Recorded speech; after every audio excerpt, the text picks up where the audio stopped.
Good morning and welcome back to the Sunday special Shunya Talks, where we study the Agamas, the ancient Indian text which has been translated from Sanskrit to Chinese by Gautama Sanghadeva during the Kusha Empire and is now being translated from Chinese to English by the SIFT Translation Department under the guidance of Dr. Lim. So today I have Dr. Rajesh with me in the studio. Welcome, Dr. Rajesh. Namaste, welcome. Thank you so much for taking out the time so that we can study the Agamas. So before starting today's session, we will quickly do our 9 to 0 practice. Let's practice as Shunya. Yes.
Okay. So last time we did EA 17.6 to 17.9. So today we'll continue with 17.10. Yes. Okay. So EA 17.10 Kula Panthka. Thus I have heard. One time the Buddha was in the Nigrodh Arama near Kapilavastu together with a great assembly of 500 bhikshus. At that time, over 500 noble and eminent Shakya elders in the kingdom wished to engage in a discussion and gathered at the Purya assembly hall. Then the Brahmana Shratuvata approached the Shakya assembly and said to them, "What do you think, noble ones? Is there any Shramana, Brahmana, or a lay person here who is capable of debating with me?" At that time, the many Shakya elders replied to the Brahmana Shrutavrata, "There are two individuals here who are highly talented and profoundly learned, residing in the land of Kapilavastu. Who are these two? One is the Bhikshu Kula Panthka, and the other is Gautama, the Shakya Tathagata, Arhant, Samyak Sambuddha. Among us, there are few who possesses extensive knowledge. Most are unlearned and lack wisdom. Some speak crudely, unable to distinguish between right and wrong, much like Kulapanthaka, who is often ridiculed for his slow wit. Similarly, there are those in Kapilavastu who, out of their own ignorance, fail to recognize the true wisdom and virtue. Some, in their delusion, even dismiss Gautama himself. Now, you may engage in a debate with them. If the Brahmana is able to debate with these two and emerge victorious, then we, the 500 of us, shall provide offerings for all his needs and also bestow upon him 1,000 gold coins." At that time, the Brahmana gave rise to this thought. These Sakyas of Kapilavastu are all intelligent and possess many skills and techniques. They are deceitful, crafty, and lack true righteousness. If I were to debate with these two individuals and win, it would not be anything remarkable. However, if these were to gain the upper hand over me, then I would be defeated by those whom I consider to be fools. Considering these two possibilities, he thought, I am not capable of debating with them. Having spoken thus, he withdrew and left. At that time, Kulapanthaka took his alms bowl and entered Kapilavastu to beg for food. At that moment, the Brahmana Shrutavrata saw Kulapanthaka from a distance and thought, I shall now go and question this man on the meaning of the teachings. Then the Brahmana Shrutravrata approached the Bhikshu and said to Kulapanthaka,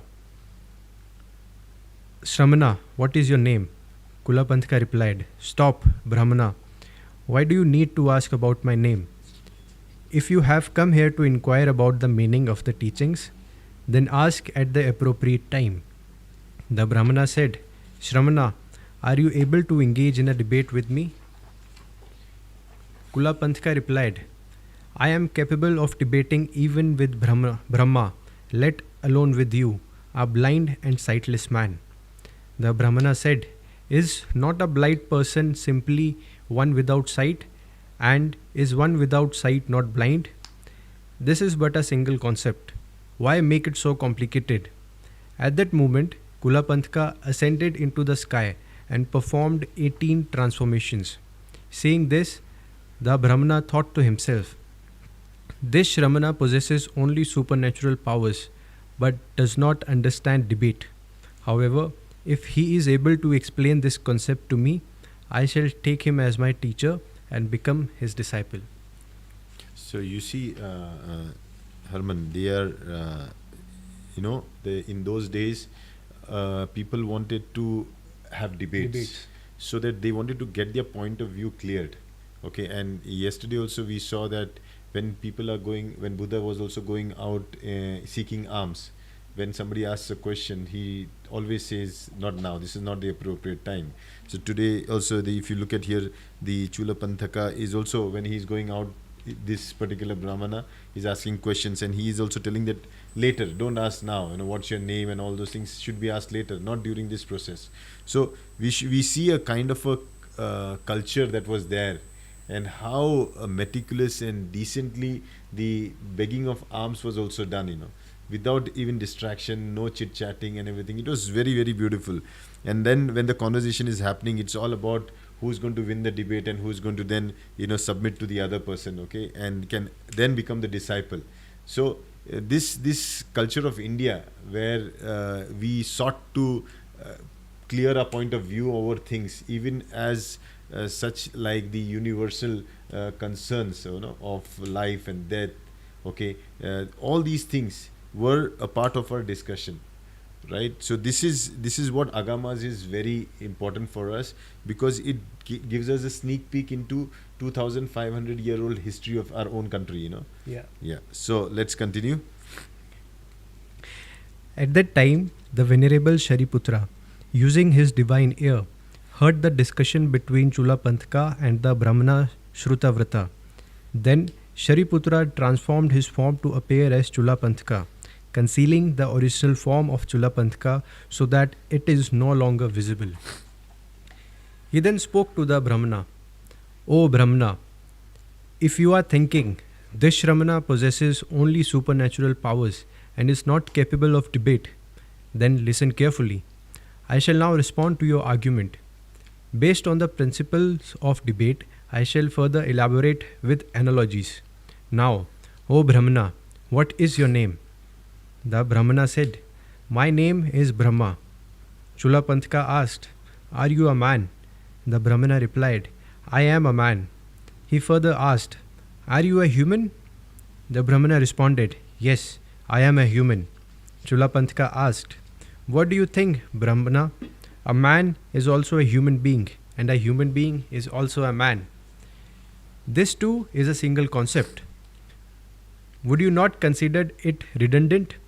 However, Brahmana, blind and without eyes, are not the same in meaning.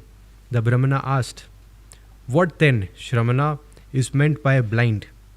Chula Panthaka replied, It refers to one who does not see this world or the next one, who does not perceive birth and death, good or evil form, beauty or ugliness, and who fails to understand the wholesome and unwholesome actions performed by sentient beings as they truly are.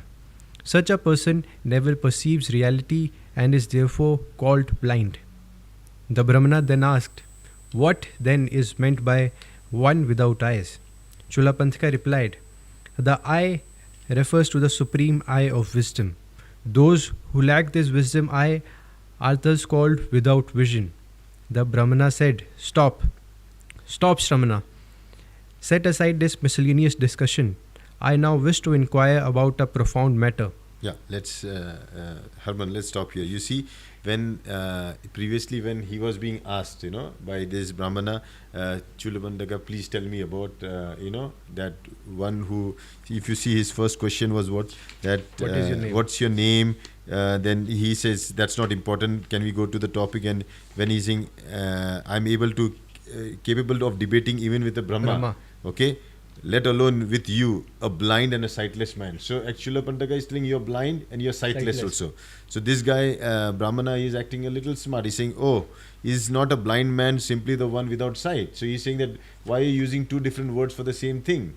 You see, and then, and is not the one without sight not blind? So he's trying to see that. And this is but a single concept. Why make it so complicated? He's asking Chulapantaka. So here all this was being heard by Shariputra. He was watching. Okay, and then like this is like a magical transformation that he does. He takes over the form of Chulapantaka, vanishing his original form, and then this guy doesn't realize that he's actually talking to Shariputra and it's Chulapantaka in form now, Shariputra, and Shariputra is now replying back. So he knows the question that he wants to answer is that what he thinks simple and uncomplicated is the way things you have to see. Like for example, he asks him, what's your name? He says, my name is Brahma. Oh, so are you a man? Yes, I'm a man. Are you a human? Yes, human. So he's saying man and human, they both are the same, but it's such a simple concept. Why complicate it? Yeah. Why you're saying that you're a man and a human also? So very nicely he puts. Then he asks, is the blind and without eyes. So you see, when we look at things, you have to be very careful. That is every time a word with a context. Every word has a meaning. So when we call Buddha the Bhagwan, it has a meaning. When you call him Tathagat, it has a meaning. Okay, when you call him Arhat, it has a meaning. When you call him Samyak Sambuddha, it has a meaning. So everything has a meaning. Now here, blind is having a meaning that who cannot see this world. Which world? The world, the conditional world, cannot see as it is. Because he's just seeing a world that is ever changing, which is not the truth. Right? He's under the veils. And without eyes means he lacks the dharma eye that can help him see. Right? So that supreme eye is not there. So he is definitely without vision. So that's where the Brahmana said, stop. He thinks now this discussion is going only on eyesight and those things. I will take this opportunity to ask some tougher question.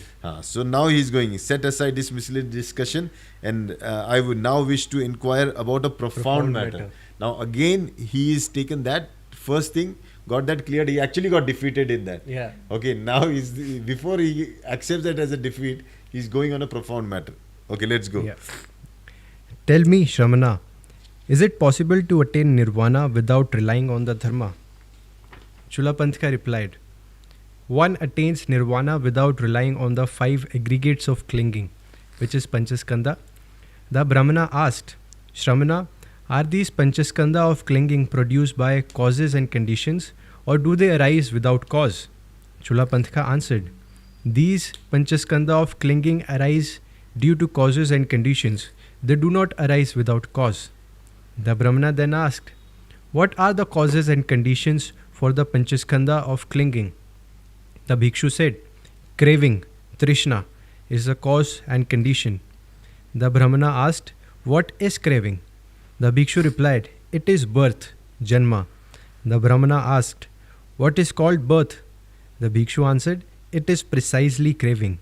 The Brahmana then inquired, what is the path leading to craving? The Shramana said, the noble eightfold path, Arya Ashtang Marga, is the way. It consists of right view, right thoughts, right speech, right action, right livelihood, right effort, right concentration, and right mindfulness. This is called the Noble Eightfold Path. At that time, Venerable Chulapanthaka extensively expounded the Dharma to the Brahmana. Having heard this teaching from the Bhikshu, the Brahmana's defilements were completely extinguished and he attained the purity of the Dharma eye. Right there, within his body, a fatal wind arose and he passed away. Then Venerable Shariputra restored his original form, ascended into the sky, and returned to his dwelling. At that time, Venerable Chulapanthaka went to the great assembly hall where many Shakya elders were gathered. Upon arrival, he addressed the Sakyas, saying, "Prepare ghee and firewood quickly and go to perform funeral rites for the Brahmana Shrutavrata." Then the Sakya elders immediately gathered ghee and firewood and proceed to the place of the Brahmana Shrutarvata's cremation. At the four crossroad, they erected a funeral pyre, and together they made their way to the Venerable Chulapanthaka. Upon arrival, they prostrated, placing their head at his feet, and then sat respectfully to one side. At that time, the Sakya elders recited this verse to the Venerable Chulapanthaka. At Yavi, the funeral pyre was raised. We did not disobey the Venerable's command. Great fortune has come upon us, for we have encountered his sacred blessing. At that time, the Venerable Chulapanthaka responded to the Sakya elders with this verse.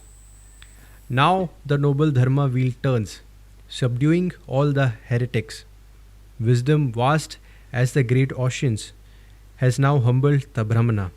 All deeds, whether good or ill, past, future, and present remain.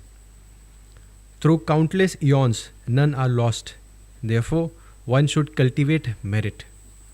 At that time, the Venerable Chulapanthaka extensively expounded the Dharma to the Sakya elders.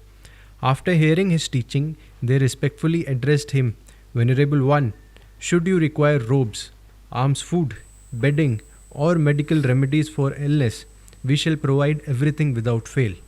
We sincerely request you to accept our offering and not decline our humble devotion." At that moment, the Venerable Chulapanthaka silently accepted their request. When the Sakya elders heard what the Venerable Chulapanthaka said, they followed it with joy. Yeah. So when the word elders come, the Shakya elders means rich, affluent people. Okay, these are called as elders. Okay. In normal Sanskrit language, they are called as Shreshti. The one rich, who has money. So Shreshti. So the Sakya Shreshtis, the rich and the affluent people, they were being taught and expounded the Dharma. Now, what was being said and what was being taught, that when this particular Brahmana, he heard and he understood, and his, all his doubts were clarified, he had nothing more left. His purpose was exhausted, and hence he passes away. And when all these elders go out and prepare for his cremation and supply and all those things, the reason that Chulapanthaka asked them to do that is to cultivate merit. Because every action in this world, like energy never gets destroyed, right? Yeah. It just gets transformed.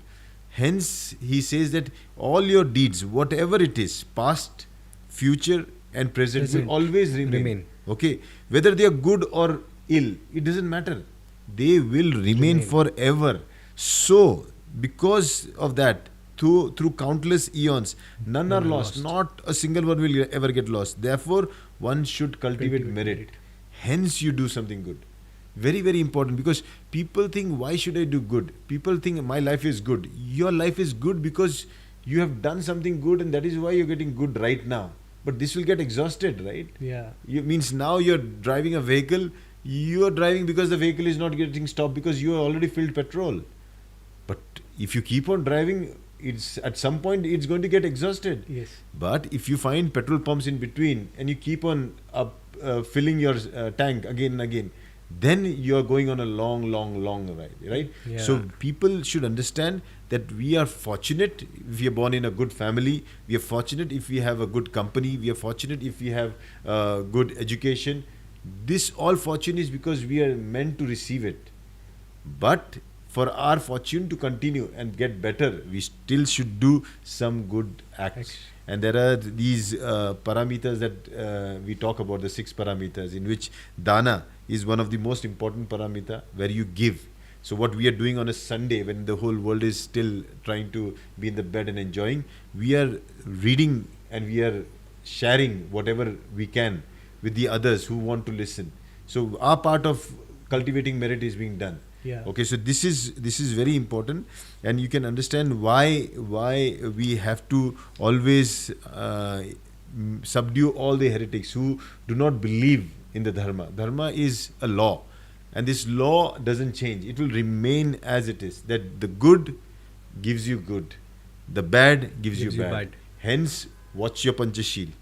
Make sure that you don't break any of those, so that you don't go to hell. That's it. Okay. Continuing. 17.11 Devdatta. Thus I have heard. One time the Buddha was staying at Kalandaka Venuvana in Rajgriha, accompanied by a great assembly of 500 bhikshus. At that time, the wicked Devdatta went to Prince Bhalika and said, "In the past, people lived extremely long lives, but now human lifespan do not exceed 100 years. Prince, you should know that human life is impermanent.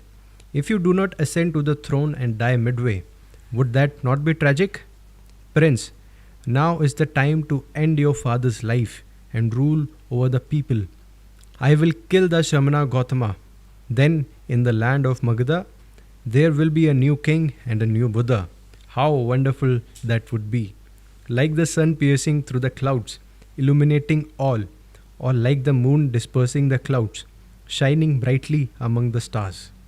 At that time, Prince Bhalika imprisoned his father in an iron cell, appointed new ministers, and took control of the people. Yeah. Now you see here, Harman, that this is a very, very important character called Devdatta. Okay. Sometimes when I ask Dr. Lim says, no, these are characters that come along with Buddha.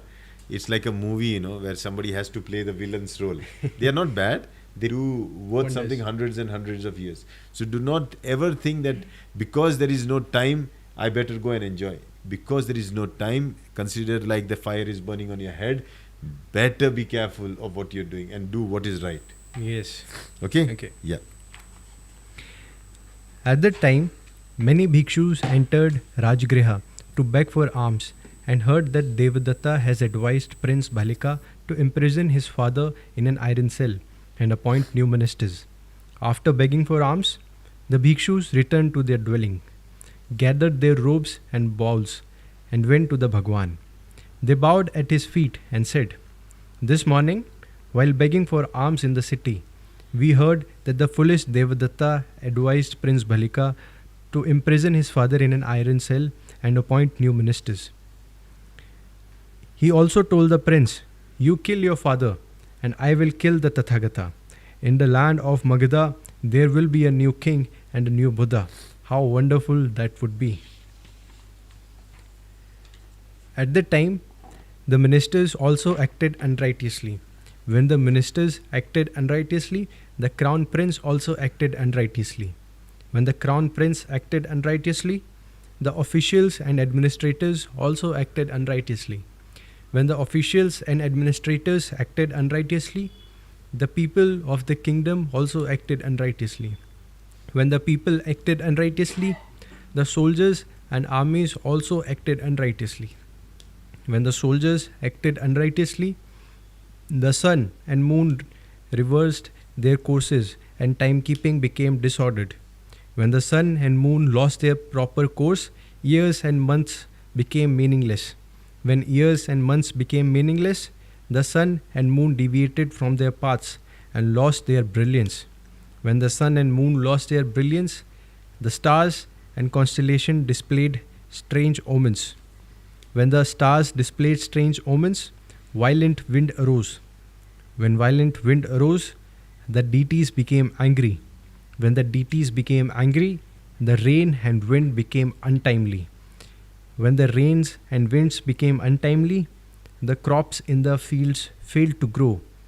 The people, along with all creatures, whether crawling or flying, changed in appearance, and their lifespan became extremely short. Now, this is important for us to also understand Pratitya Samutpat, dependent origination. So, how one person's thought leads to an action which follows the domino effect of everything, even the constellations, even the stars, even the gods, and the everything there, even the plants, the lifespan also gets affected with one event. So one has to be so careful about what he is doing, because it is going to affect everybody, and especially if you are at the topmost position, there are so many people dependent on you. Your job is to take care of yourself and be an example for others to follow. As a crown prince, he should be acting in accordance with the law. Take care and follow the king's order, so that the ministers follow the king's order, so that the people follow the order. That is the law. But what he does is going against the king himself, the father. Then what is going to happen? The ministers are also going to go someday against him. Then the people are going to go against the ministers. Then the land will get corrupted, and everything is just going to happen. The cycle of suffering begins. So you see, very, very important is, it could be stopped at the level of the thought, right? So you should understand that we should be able to see our thoughts. The unwholesome thoughts, do not let them arise. The wholesome thoughts, arise them. The unwholesome thoughts, we should make sure that if arisen, they should be abandoned. The wholesome thoughts, if arisen, you should cultivate, nourish it. Yes. These are the 4 ways, from the 37 Bodhi Paksha path of enlightenment. These are the 4 spiritual powers one should, efforts one should have. This effort one should put, so that he can actually go into a realization. And that's exactly what went wrong here. The person did not even realize what kind of thought he was having. To kill a parent, I think, is one of the greatest sin. There is no way you can escape that. You are definitely going to Naraka, the hell. Okay, and the ticket is super fast. Okay. Express ticket. Express ticket. And even if you see what all is mentioned in this verse, this is exactly what is happening today. Yeah, that's why they say Kali Yuga. Yeah. So Kali Yuga means, Kali means everything is just getting faster and faster. So people are getting jobs. First people used to do 20-30 years jobs with one organization. Now 2-3 years is also a big time, right? Yes. Yeah. Relationships, people lived for 20-30 years together. Now 2-3 years only big problem. Everything is short. Yes. Okay, because we are now in a world where we are not able to retain too much information. We have become short-lived species. Why? Because something is going wrong. Our patience has gone for a toss. Our endurance has gone for a toss. And because of that, we are not able to focus. We are not able to have concentration, attention. We are in that loop of suffering. And if you look at all this, we become the source of all the suffering that is around us. Yes. Yeah? Okay, let's continue. On the other hand, when the king governs with righteous law, the ministers also act righteously. When the ministers act righteously, the crown prince also acts righteously. When the crown prince acts righteously, the officials and administrators also act righteously. When the officials and administrators act righteously, the people of the kingdom also act righteously. The sun and moon follow their proper courses. The winds and rains come at the right time. The disasters and omens do not appear.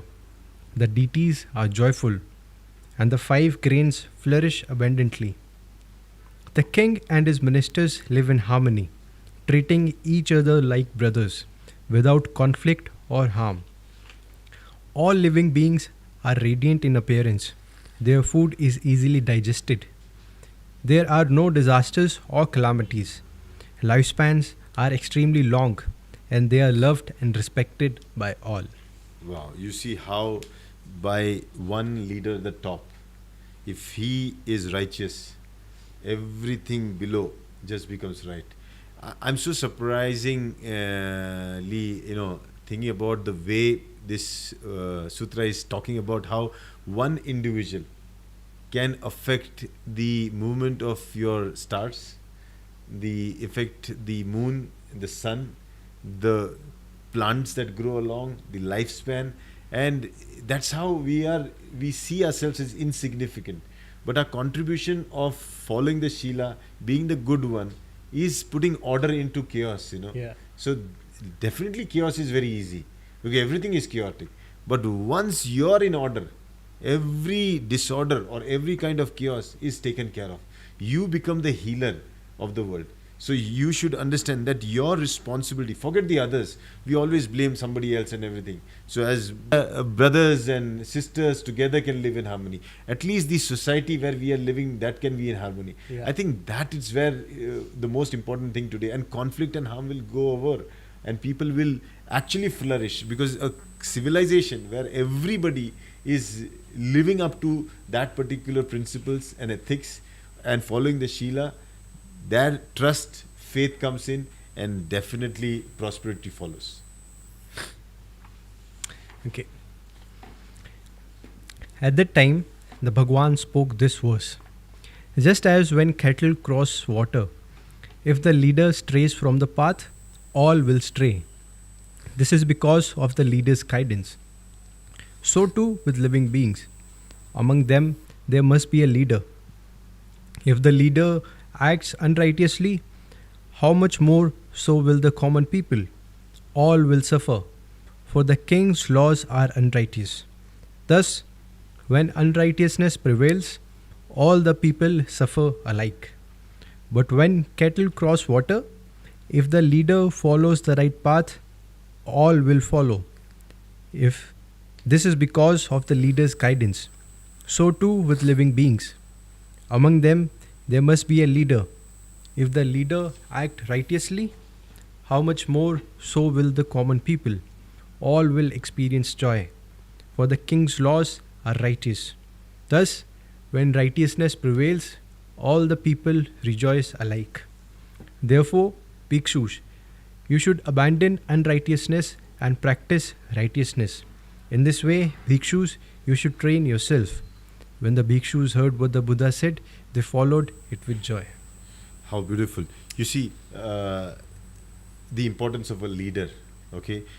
Like even you might have seen in National Geographic when these animals have to, the herd of animals have to cross the river, which is like maybe there is a deep trench below, maybe there are crocodiles, but there is one leader who chooses the most safest path, and he walks first, and the others follow him, right? So we are so lucky, we are born in a world where we have a person like the Buddha, the Sakyamuni Buddha, to be an example for us to see and follow, right? We know he's teaching us righteousness. If you did not have anything like this, what will you become? You will have nothing. So always remember, people are looking out for that leader who's right, who's doing everything as what the book says. And if there is somebody like that, people will become like that.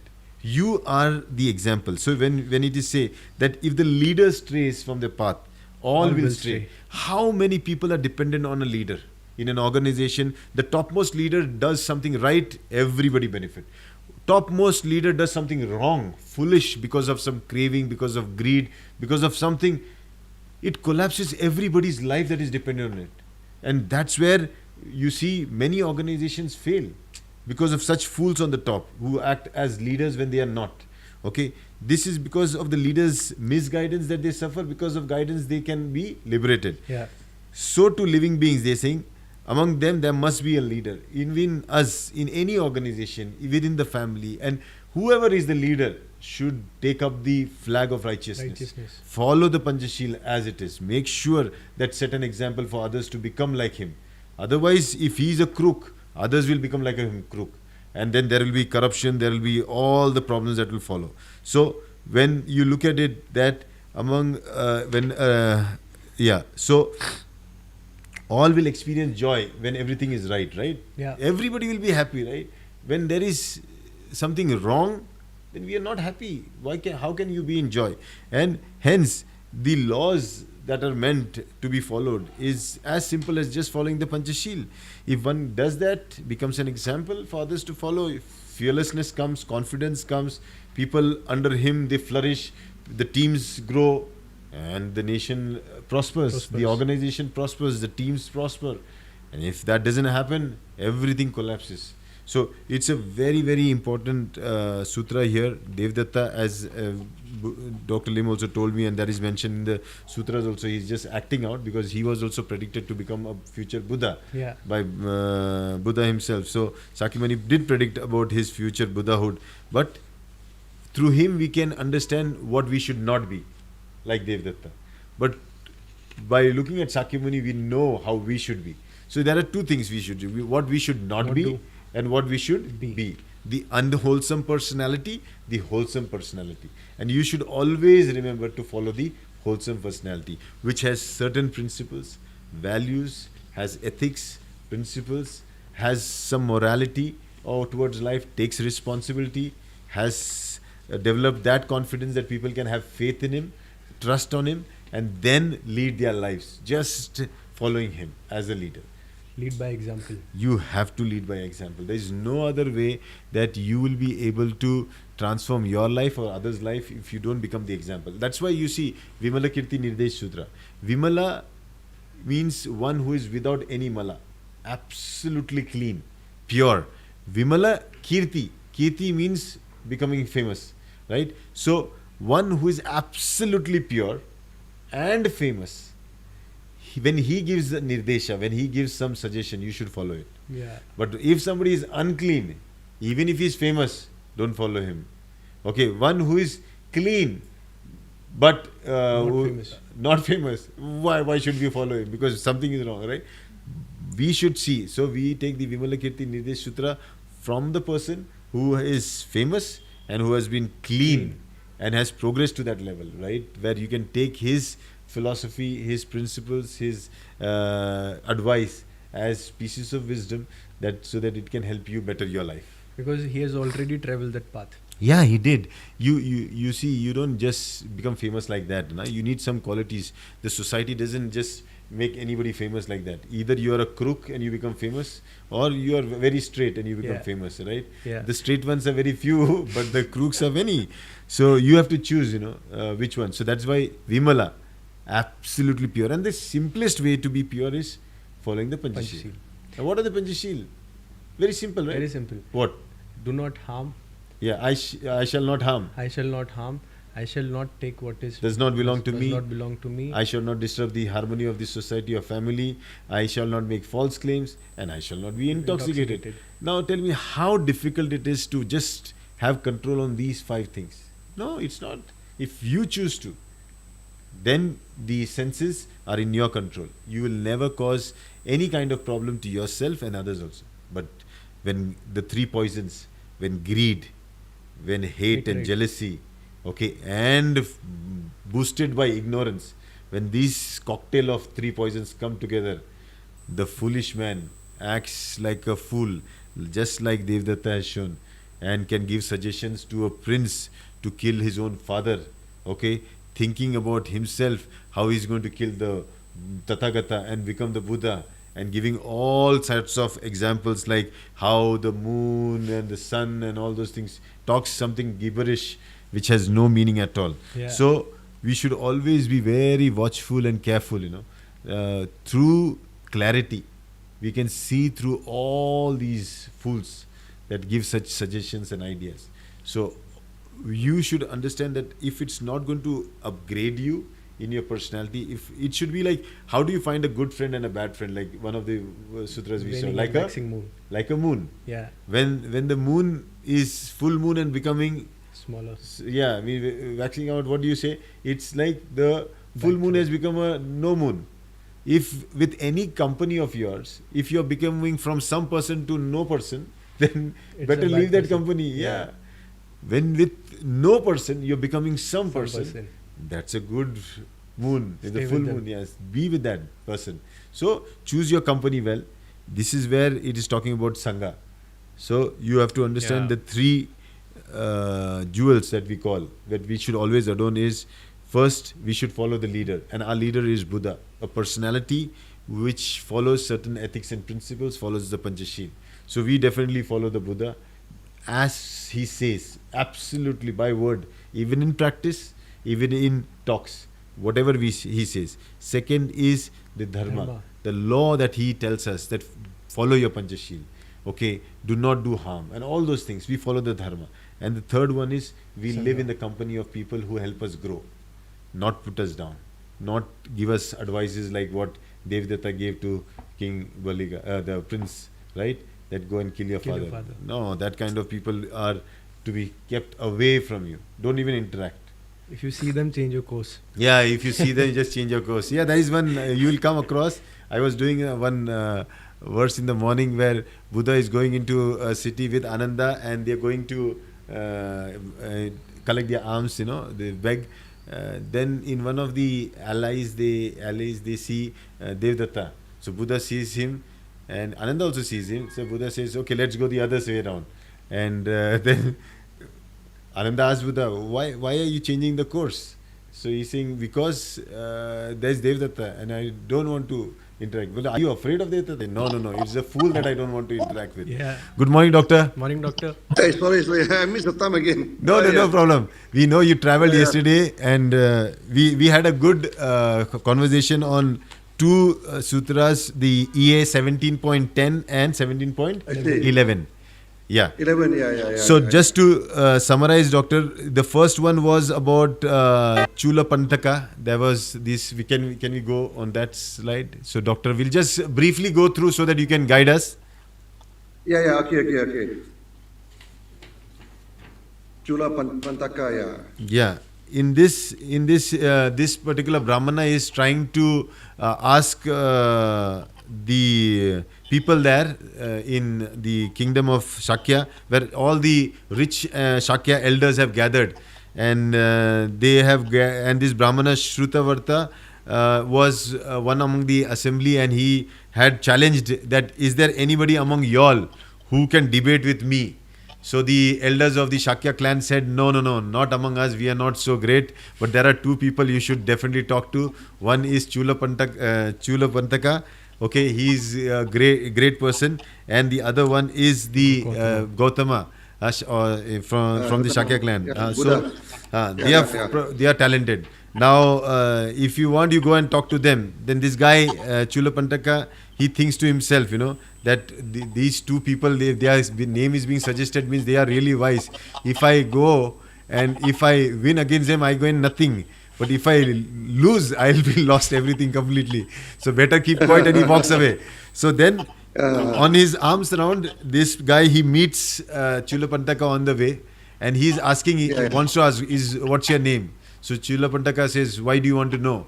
Why do you want my name? So if you have a question, don't ask, this is not the right time, because he's asking alms. Okay, later.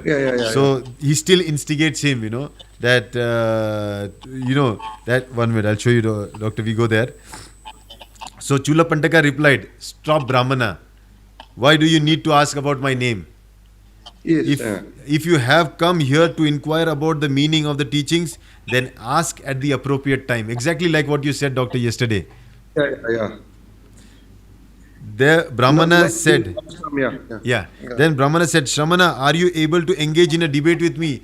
On the street, doctor, he's asking, can you debate with me? So Chula Pantaka replied, I am capable of debating even with Brahma, let alone with you, who is blind and sightless man. The Brahmana said, so he started the debate actually, is not a blind person simply one without sight? And one without sight is not blind? This is but a single concept. Why you are making it so complicated? At that time, Chula Pantaka ascended into the sky, performed 18 transformations. Seeing this, the Brahmana thought to himself, this Brahmana possesses only supernatural powers, but does not understand debate. But at that time, Dr. Shariputra was watching all this through his divine eye. And what he does is, he comes and through his divine ear, he heard the discussion between Chula Pantaka and Brahmana Shrutavartra. Then Shariputra transformed himself and took the form of Chula Pantaka, concealing the original form of Chula Pantaka so that he is no longer visible. Now Shariputra in the form of Chula Pantaka is engaging in conversation with this Brahmana. Now he's asking, so remember he asked the same question, sight and the eyes, blind. So now Shariputra is getting him engaged in the conversation. He's saying, the Brahmana said, No, Shariputra, now, oh Brahmana, what is your name? Same. Shariputra is asking him, what is your name? What's your name? The Brahmana said, my name is Brahma. Okay. Yeah. Then Chula Pantaka asked him, are you a man? Are you a man? The Brahma replied, I am a man. He further asked, are you a human? The Brahmana responded, yes, I am a human. He's saying, what do you think, Brahmana? A man is also a human being, and a human being is also a man. This too is a single concept. Would you not consider it to be redundant? However, Brahmana, blind and without eyes, are not the same in the meaning.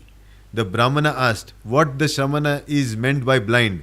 Chulapantaka replied, it refers to the one who does not see this world or the next, who does not perceive birth and death, good or evil forms, beauty or ugliness, and who fails to understand the wholesome and the unwholesome actions performed by sentient beings as they truly are.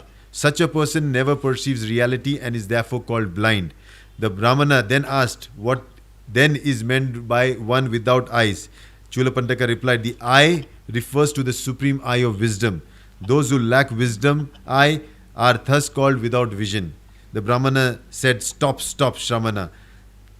Set aside the miscellaneous discussion. Now he is interested to go for a debate, profound matter. I wish to inquire about a profound matter. Tell me, Shramana, is it possible to attain nirvana without relying on the dharma? Means I will not follow the dharma, but can I get nirvana?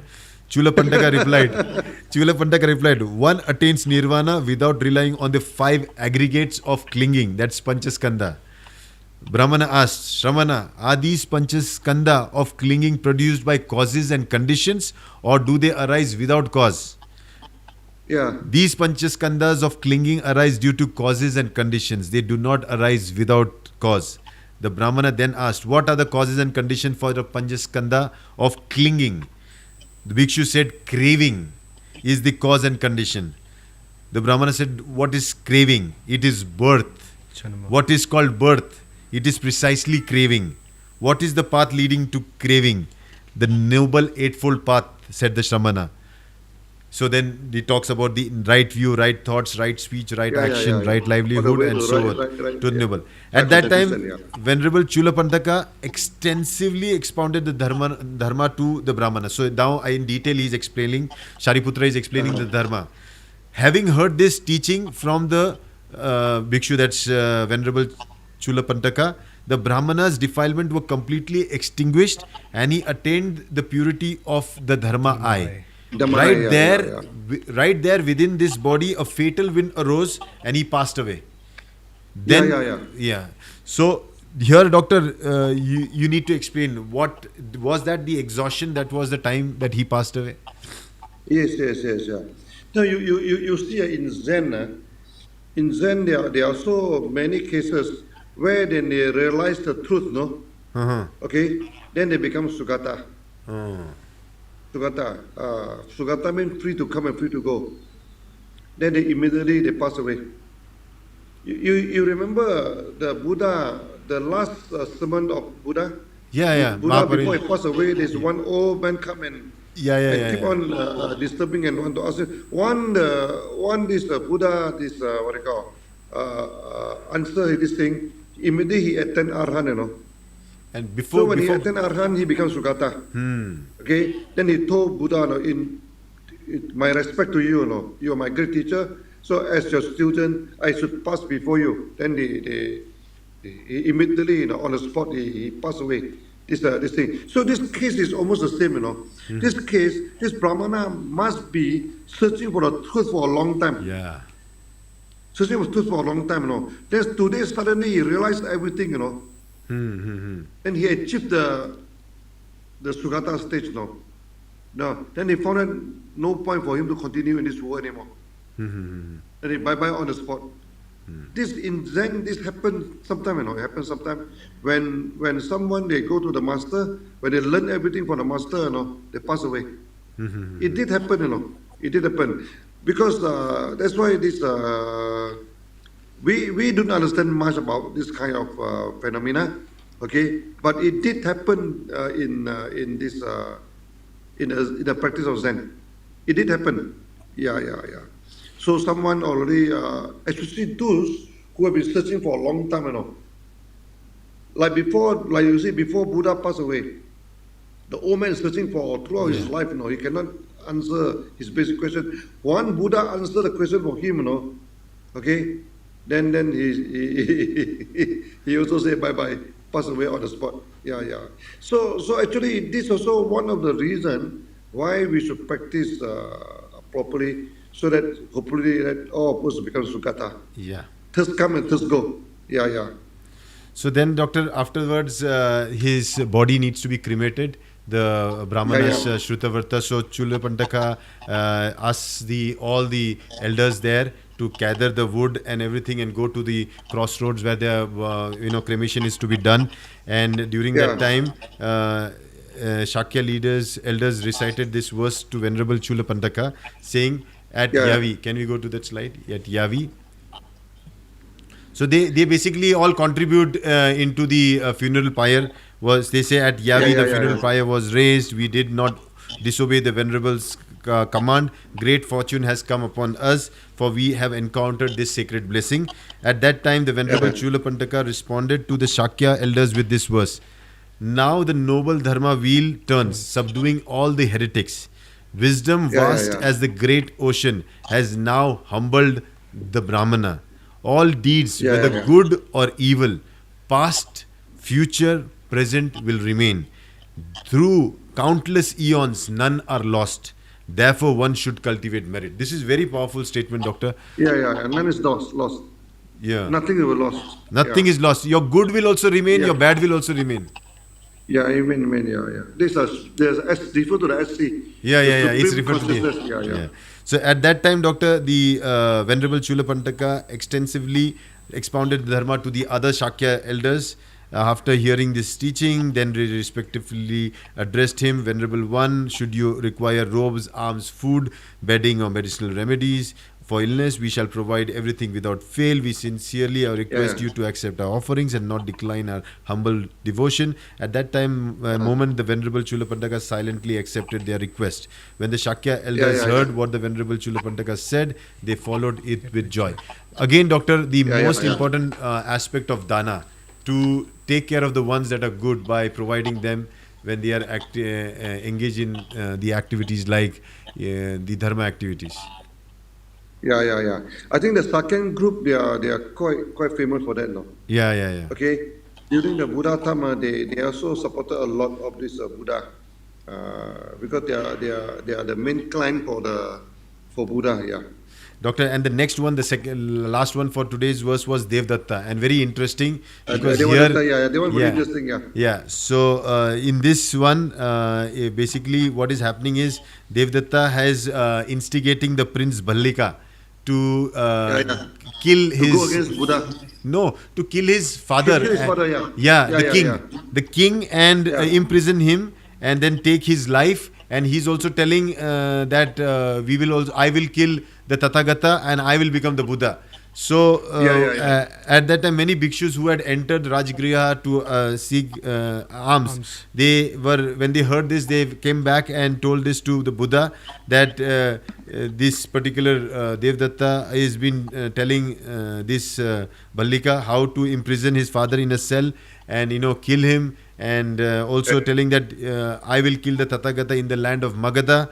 There will be a new king and a new Buddha. How wonderful that will be. Our lives are, he's teaching, even Devdatta is telling him, convincing the Bhallika that our lifespan is short, we should enjoy, we should take away So then he gets convinced and he does that. So what happens at that time, doctor, is a sequence of events that follow. At that time, the ministers also acted unrighteously.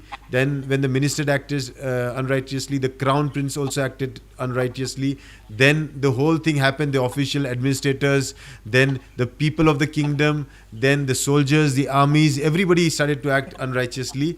Sun and moon reversed their courses. Timekeeping became disordered. Sun and moon lost their proper course. Years and months became meaningless. So even the effect of that little act affected the sun and moon's course. Years and months became meaningless. The sun and moon deviated from their path and lost their brilliance. Sun and moon and the stars and these constellations displayed strange omens. And with that, the violent wind started to arise. deities became angry with the rains and winds became untimely, and the crops in the field failed to grow. All creatures, whether crawling or flying, changed in appearance, and their lifespan became extremely short. So everything started changing because. Yeah. And then, doctor, on the other hand, it's talking about when you do something right, how everything falls in order. Yeah, that's it, doctor. And then the Yeah, end, the Buddha, the Bhagwan then speaks a verse saying that just as when the cattle cross water, if the leader strays from the path, all will stray. Can we go to that? Just as when the cattle cross water, if the leader strays from the path, all will stray. This is because of the leader's guidance. So too with living beings. Among them, there must be a leader. If the leader acts unrighteously, how much more so will the common people? All will suffer. For the king's laws are unrighteous, thus when the unrighteousness prevails, all the people suffer alike. But when the cattle cross water, if the leader follows the right path, all will follow. This is because of the leader's guidance. So too with living beings. Among them, there must be a leader. If the leader acts righteously,